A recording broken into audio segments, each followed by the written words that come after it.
The day a regex broke the internet. Cloudflare's 2019 outage. A DevOps Postmortem. Picture this. You're doing your job, assuming the internet is reliable. You're relying on massive infrastructure to keep services running, and then, suddenly, it just stops. Not a little hiccup, not a regional slowdown.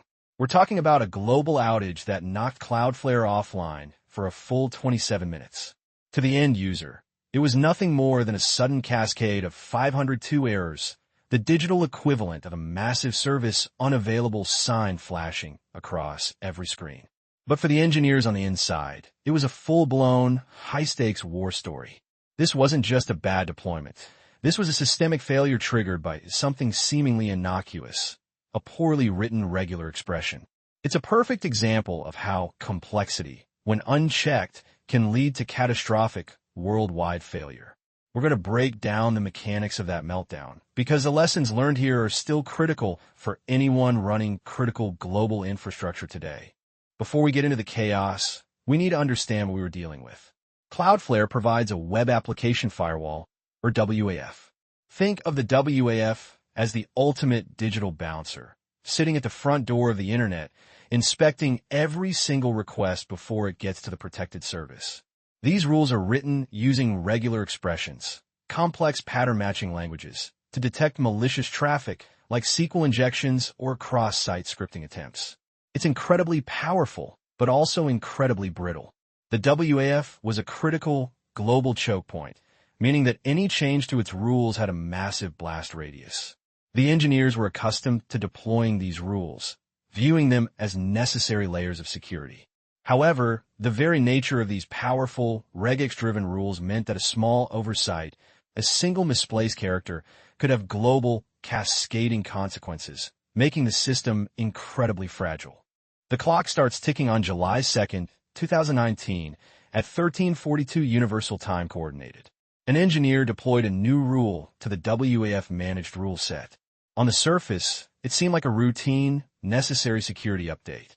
The process was followed, the rule was deployed, and the system was expected to handle it seamlessly. What happened next was a rapid, brutal descent into chaos. Within minutes of the deployment, the symptoms started appearing. PagerDuty alerts began screaming about widespread failures.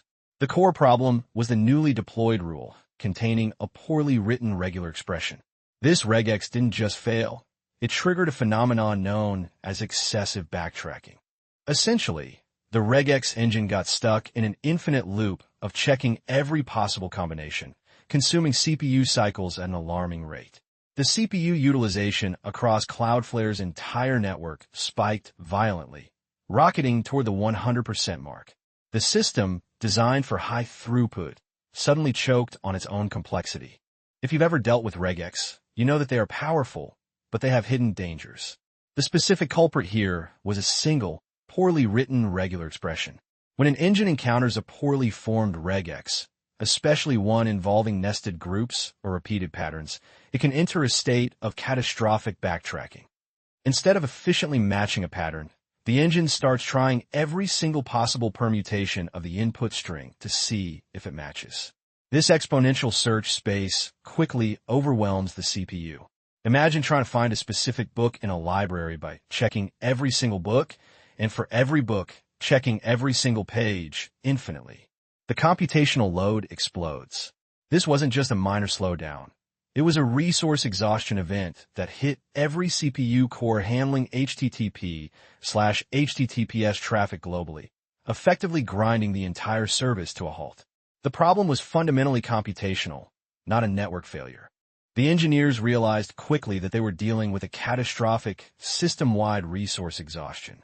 The localized fixes weren't going to cut it. The problem was global and deeply embedded in the core rule set. The critical turning point came at 14:02 Universal Time Coordinated.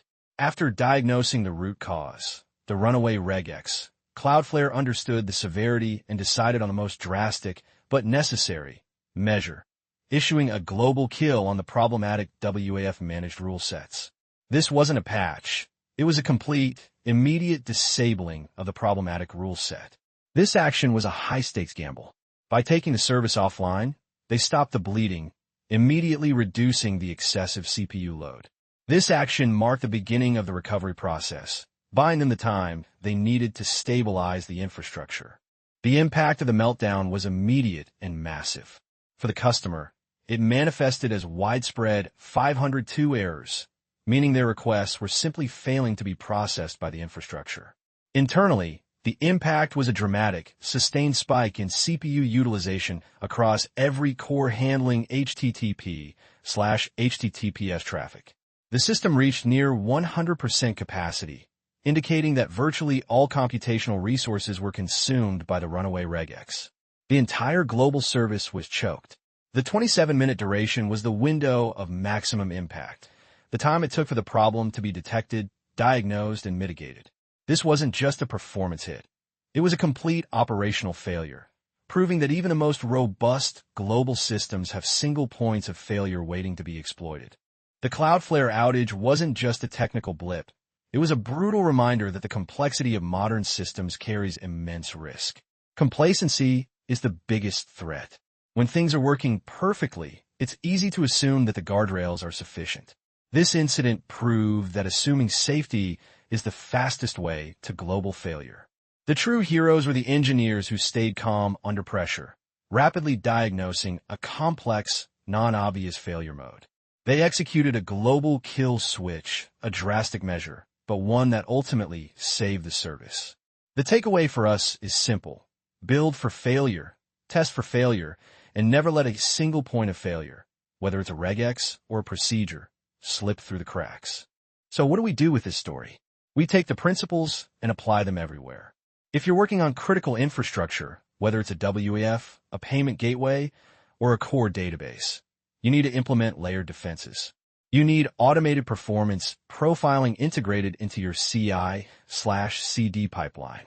You need to treat every configuration change, no matter how small, as if it were a major code deployment requiring canary testing. Most importantly, your incident response plan must include a clearly defined, fast, and tested global rollback mechanism. Don't wait for the smoke to clear. Prepare for the worst-case scenario and practice the kill switch until it's second nature. That's how you stop a regex from becoming a global catastrophe. This was a deep dive into a 27-minute disaster, but the lessons contained within are invaluable and eternal. The failure wasn't just in the code. It was in the process, the assumption, and the guardrails. The history of DevOps is littered with these war stories. Every outage, every meltdown is just a lesson waiting to be learned. If this story resonated with the chaos of your own infrastructure, hit that like button. Let us know in the comments what critical system you've seen fail spectacularly. And if you want more deep dives into the failures that built the modern internet, make sure you subscribe and ring that notification bell. Because the biggest lessons are always found in the wreckage. If this saved you an outage, subscribe for the next postmortem.